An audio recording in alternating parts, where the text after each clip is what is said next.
pledge allegiance to the flag of the United States of America and to the republic for which it stands, one nation, under God, indivisible, with liberty and justice for all.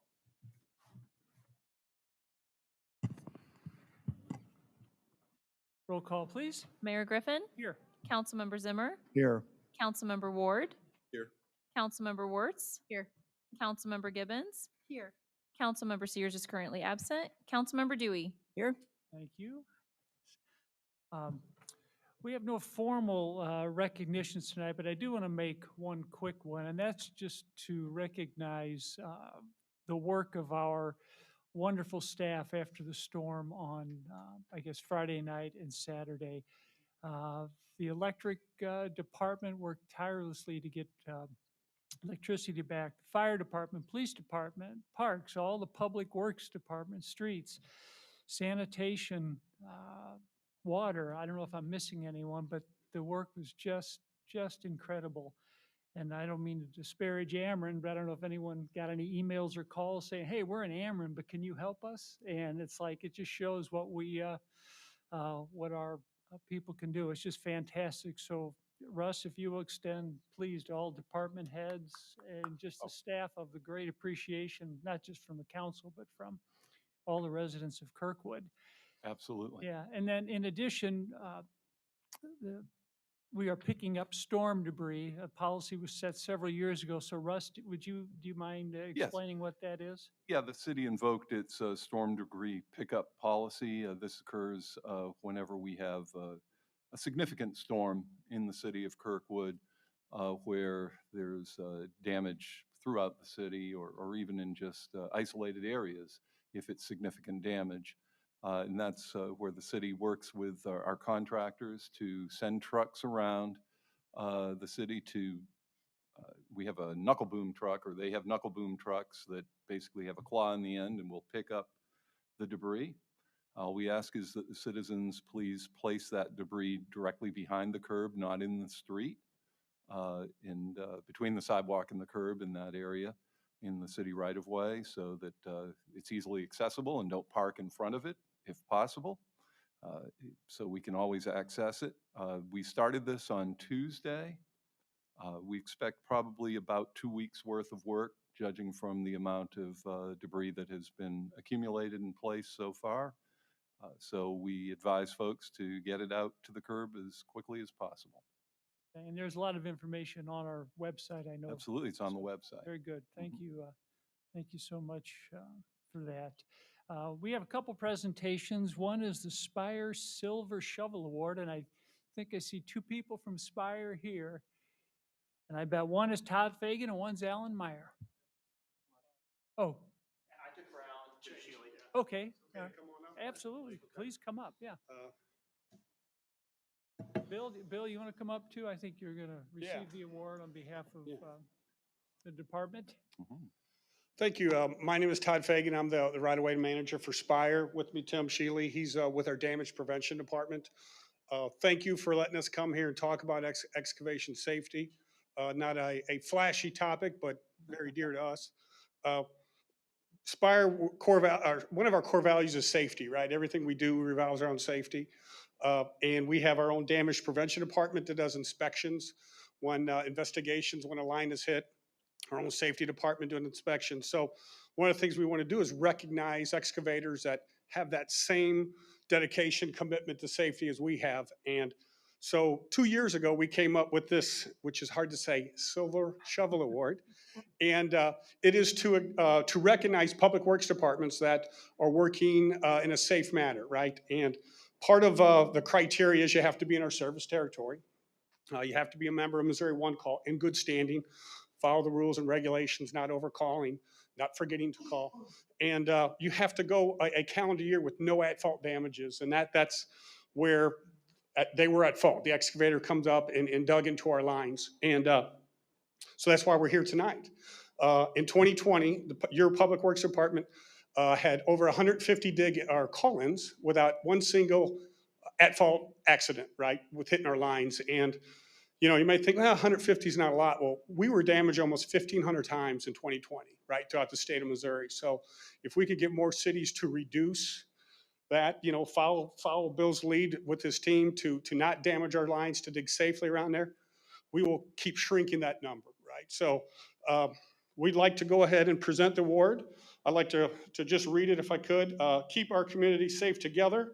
Spire is proud to award the city of Kirkwood with the Silver Shovel Award for its continued commitment to safe digging practices.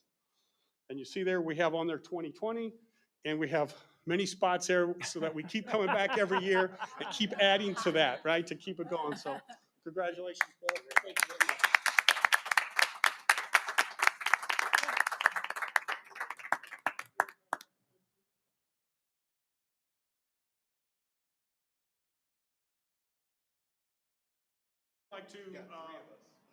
We like to take pictures and put this on our website, you know, kind of promote it as much as we can.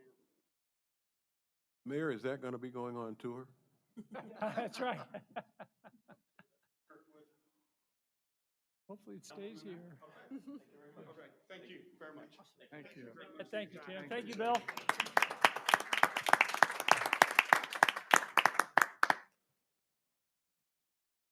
And we have one other presentation tonight, the Achievement for Excellence in Financial Reporting. And it looks like we have both our director and assistant director from the finance department here, Sandy Stevens and Jen Forgy. Please come up.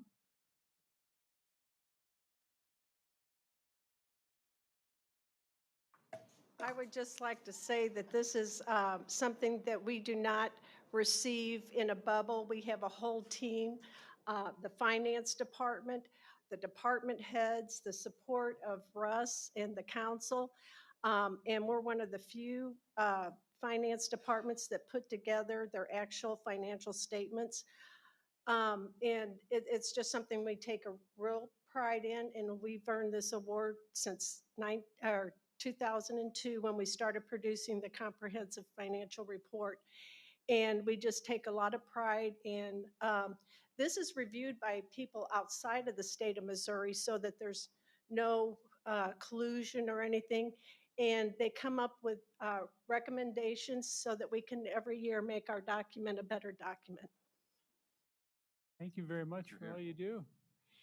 And our plaque is downstairs, and it's missing 2 medallions, but that's because they're lost in the mail. I think and put it on one of his.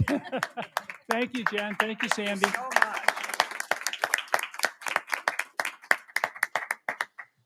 Very, very nice. Okay, we'll move on to public comments. The public comments portion of the meeting is an opportunity for the city council to listen to comments from citizens. It is not a question and answer session, and the city council will not respond to comments or answer questions during this period. The mayor may refer any matter brought up to the city council to the chief administrative officer or city clerk if action is needed. Thank you. Do we have anyone wishing to speak? Mayor and council, we have no comments at this time. Thank you, David. All right. We'll move on to new business. No, there's no unfinished business. So we'll move on to new business, Bill 10884. Mayor, consent agenda. I've only done this 5+ years. I wasn't checking like I usually do. We're going to go back to that.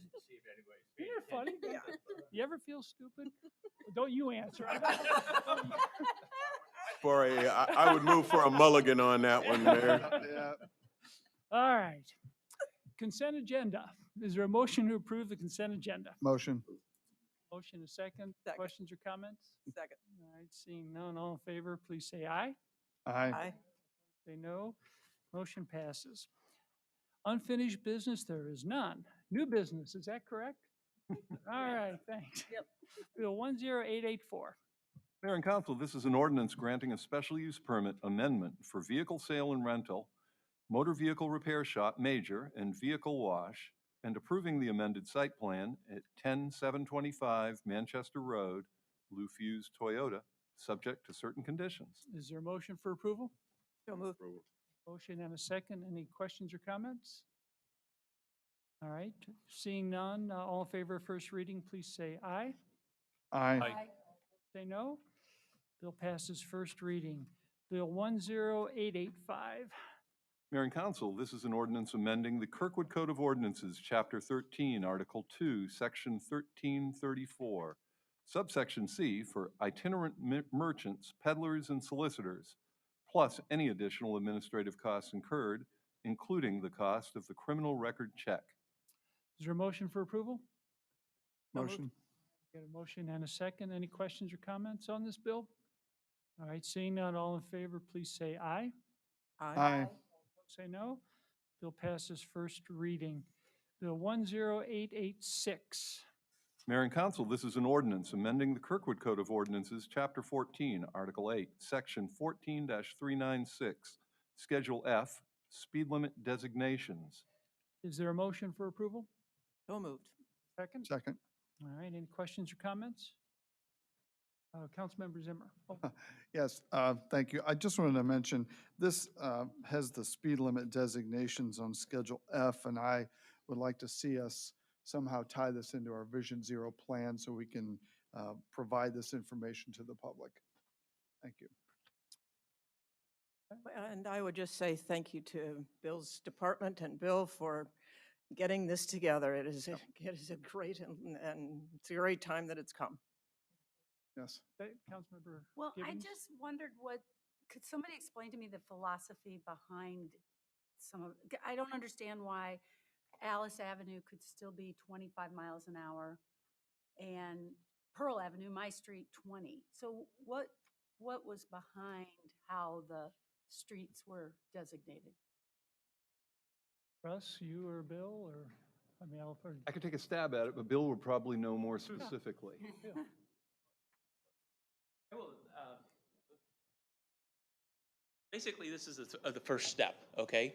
And what we did was we had to inventory all the streets that were posted 25 because currently our current ordinance says 25. So none of those streets that are posted 25 are listed in our ordinance because 25 was our default speed limit. Right.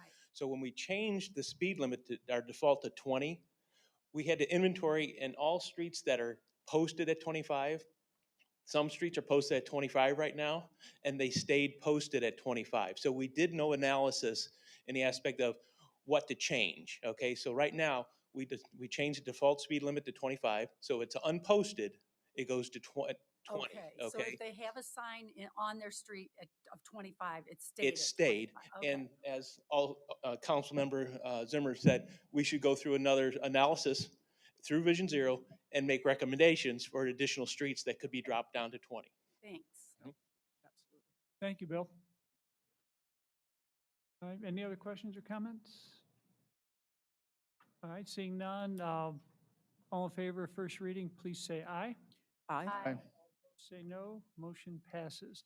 Resolution 73, 2021. Mayor and Council, this is a resolution amending and readopting the City of Kirkwood city fee schedules. Is there a motion for approval? So moved. Motion and a second. Any questions or comments? All right, seeing none, roll call, please. Mayor Griffin, Yes. Councilmember Zimmer, Yes. Councilmember Ward, Yes. Councilmember Wertz, Yes. Councilmember Gibbons, Yes. Councilmember Sears, Yes.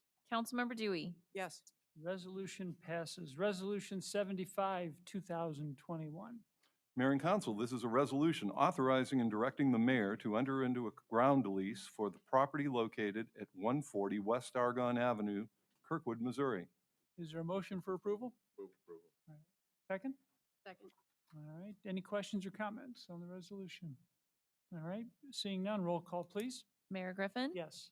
Councilmember Zimmer, Yes. Councilmember Ward, Yes. Councilmember Wertz, Yes. Councilmember Gibbons, Yes. Councilmember Sears, Yes. Councilmember Dewey. Yes. Resolution passes. Nothing from consent agenda. City council reports. Just want to remind everyone that tomorrow from 4 to 10 is our opening, grand opening of the Performing Arts Center. Hopefully we'll have lots of people there. There will be a dedication of sort at 6 p.m. So if people want to know when to get there. So I think we'll have a big crowd. It's a very, very exciting, very, very exciting time to have that open. Yeah, if I could just mention that it is a drop-in event, but people did RSVP for tours, and we had over 400 people RSVP for tours so far. So, drop in, it's not a formal event. I'm sure folks will come in shorts and T-shirts and be perfectly comfortable. So just wanted to make that clear to any citizens who are in attendance or non-citizens who are in attendance as well. You're welcome to come and drop in between 4 and 10 tomorrow. There will be a performance at 6 and a performance at 8 on the main stage, and there will be entertainment and activity throughout the building. Great. Thank you, Russ. Mhm. Any other council comments? Councilmember Ward. Check my memory, but don't we have hot dog days tomorrow with the police department? Is that tomorrow? Joe, you might. I was thinking. Oh, Cindy? Yeah.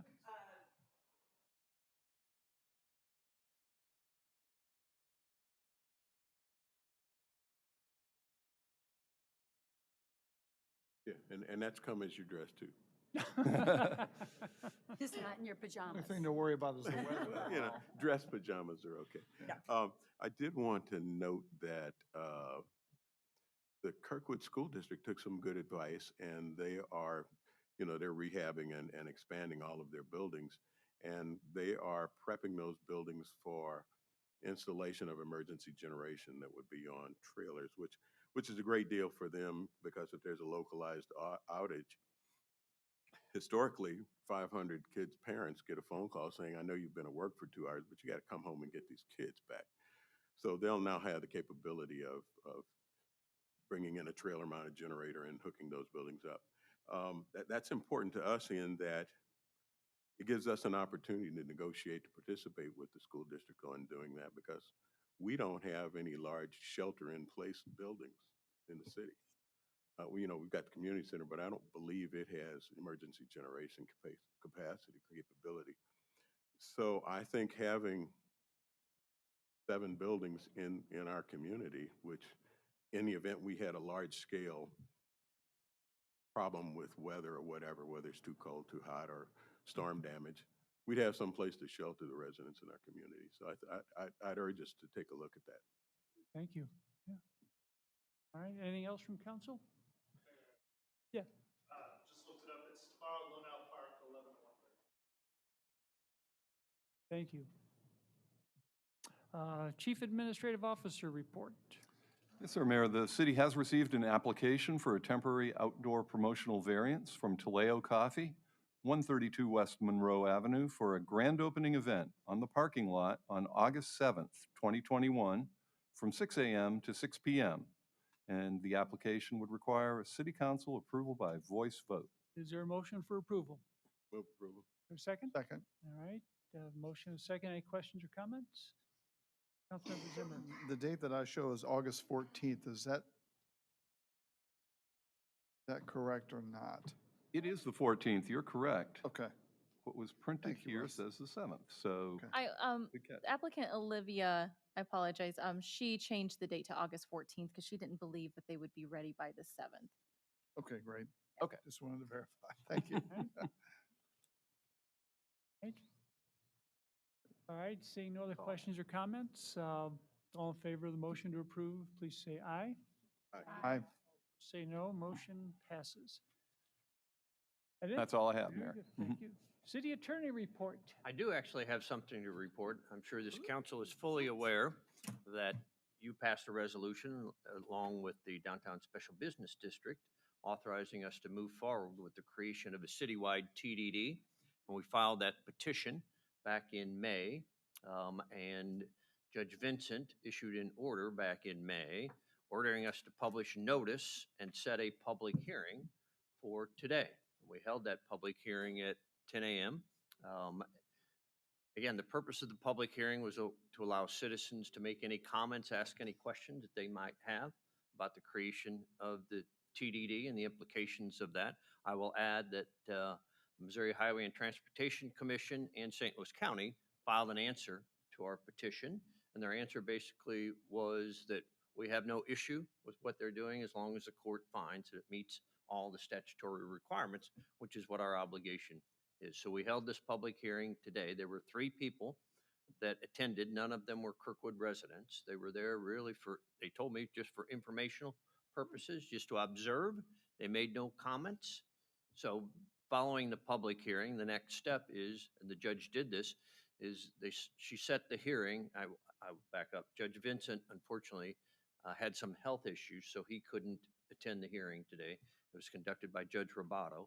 So she set a hearing now for our motion for declaratory judgment, which will be held on August 4th at 8:30 a.m., at which point in time, again, we will present this motion, we'll file the motion well in advance of August 4th, but present the arguments that we have met all the statutory requirements, and ask her to issue an order approving the petition and forwarding on a ballot proposition to the Board of Election Commissioners, which has to be done by August 24th. That's why we set the hearing for August 4th, giving everybody enough time. So that's where we are in the process right now. It's moving along as we hoped. So we will keep you informed and advise you as to what happens on August 4th. That's obviously the next date. And then the matter is being submitted. The city council doesn't have to do anything. It's all, you have taken your action. It's all up to the court now to submit the ballot proposition. And I'm confident that either Judge Vincent or Judge Roboto, whomever it might be, will move forward on August 4th. Great. Thanks for that. All update, good John. news. Very good news. Very good news. City clerk report. Yes, Your Honor. I have the report of the July 7th meeting of the Planning and Zoning Commission. The following action was taken. The commission recommended approval of zoning code text amendments to amend the definition of catering establishment by adding mobile food trucks, push carts, and farmers markets as an accessory use in residential districts that would be permitted with standards. That item will be scheduled for a public hearing, which I'll report on here shortly, after a presentation by staff to rezone 250 Commerce Avenue from R4 to RMM. Commissioners Klippel and Scott were appointed to a subcommittee. The subcommittee will meet on site. They met on site actually yesterday, July 14th at 8:30 a.m. after a presentation by staff to extend the time period in which construction shall commence for a new Commerce Bank branch at 300 North Kirkwood Road. The commission recommended approval of extending the site plan approval to October 1st, 2022. Legislation will be drafted for the August 5th meeting for that. And I will report on the scheduled upcoming public hearings.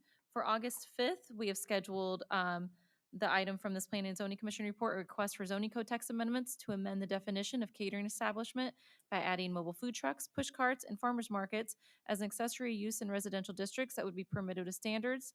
The second item for August 5th will be a request for allocation of $46,800 in community development block grant funds, which will become available after January 1st, 2022. We also have two public hearings scheduled for August 19th. The first is establishing the property tax rates for the city of Kirkwood. The second is establishing the property tax rates for the Kirkwood Municipal Library. And that's all I have, Your Honor. Thank you, Lori. Now, did I miss anything? Can people go back and make sure before we? Okay, good.